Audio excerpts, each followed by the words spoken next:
Hi everyone! So this will be my last vlog for undergrad.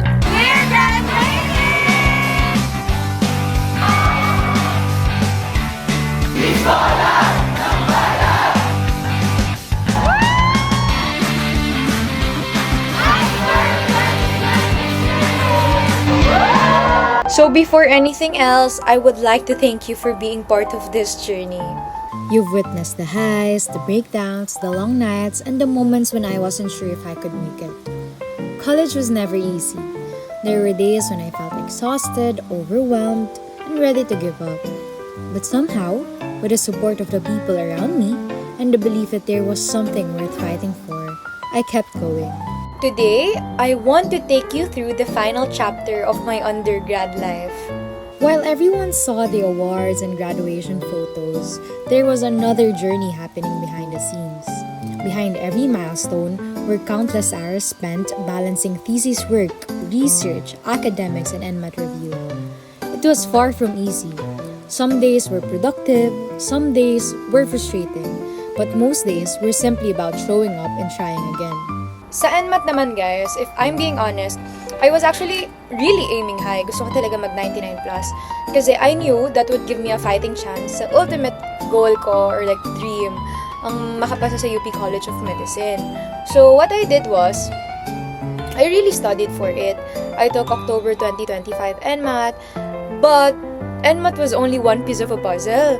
Yung UPCM interview, that was actually more intimidating. I'll show you some clips. When the interview ended, I replayed every answer in my head. So I would just like to say that the doctors were so nice. They were so nice. And they've asked more sa personal life ko and how I cope with stress and how I deal with it. There were so many sana sinabi ko pala to. Sana hindi ko na sinabi yun. I don't know. I don't know. In fact, I didn't tell anyone much about my interview experience afterward because I genuinely felt that I hadn't done well. I'm just letting this sink in for a while.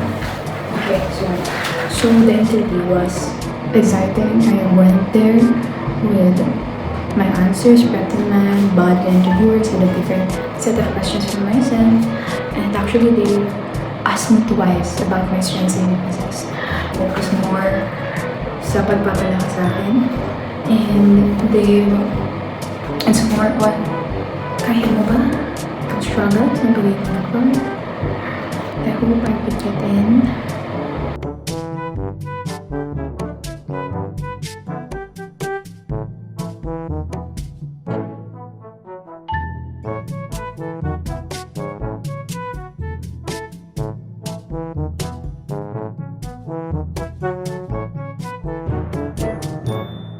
Still, life has a funny way of surprising you. I passed UPCM, guys. But before I begin the next chapter, I want to celebrate the one that shaped me, the one chapter that challenged me, humbled me, helped me grow, and introduced me to some of the most meaningful people and experiences of my life. I'm graduating, y'all! Like, I'm currently in line.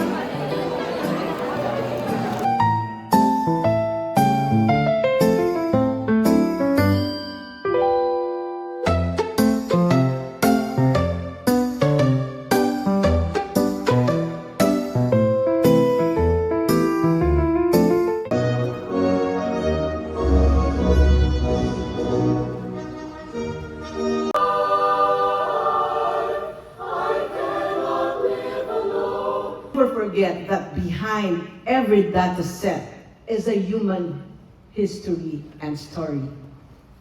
Behind every statistic is a family. Mahirap maghanap ng trabaho na mag-aalok ng perfect yung training at perfect yung mentorship. Yung maayos din yung working hours. Sabi nga lang ng Philippine Statistics Authority, bumababa ang bilang ng mga nagpapakasal by 13.5% itong nakaraang 10 taon. Ikinararangal kong ipakilala sa inyo ang mga magsisipagtapos mula sa Departamento ng Biolohiya. Mula sa kursong Bachelor sa Agham ng Biolohiya, may 72 magsisipagtapos. 32 ay cum laude at 8 ay magna cum laude.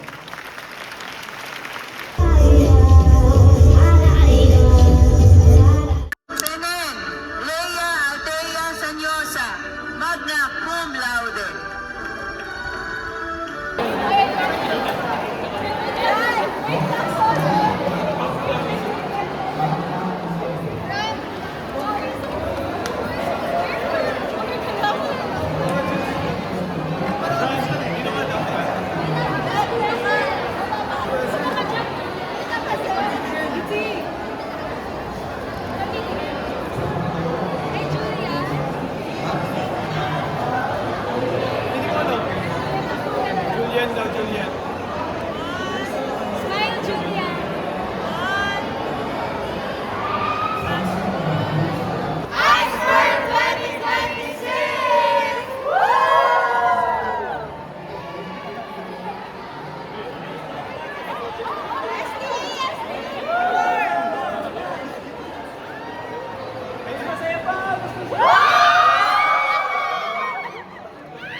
Sa gabay ni Katuwang Professor Edison J. Pagoso.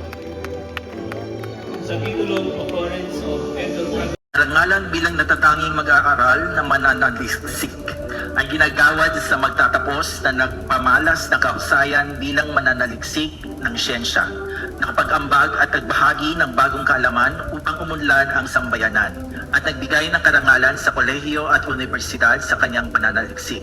Ang karangalan ng natatanging mag-aaral na mananaliksik ay ginagawad kay Leia Altea S. Senen, Bachiller sa Agham ng Biolohiya.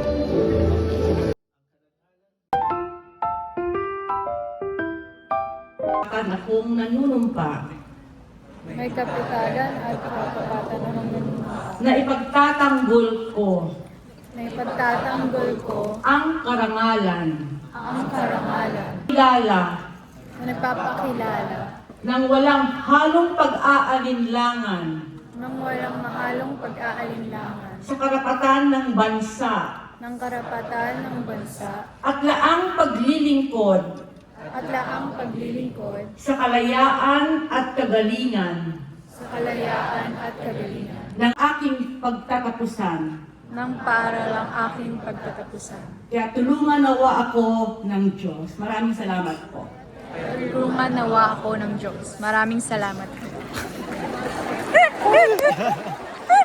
Manatiling nakatayo.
bit-bit nyo. Yung tagumpay, dangal, at pag-asa ng pamilyang Pilipino.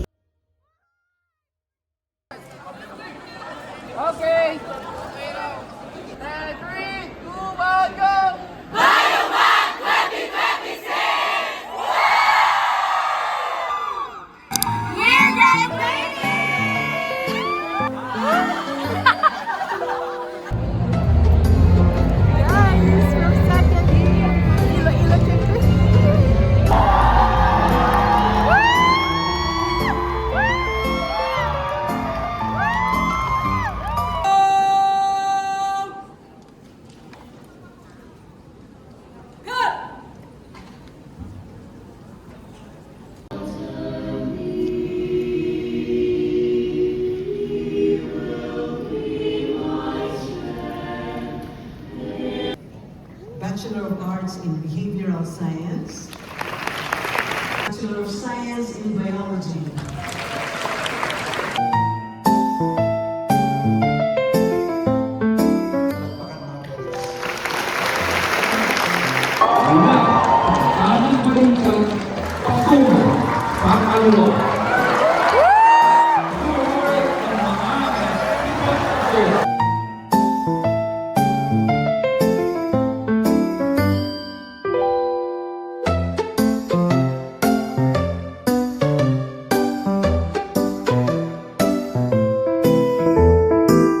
So this is the story of how I ended my undergraduate journey.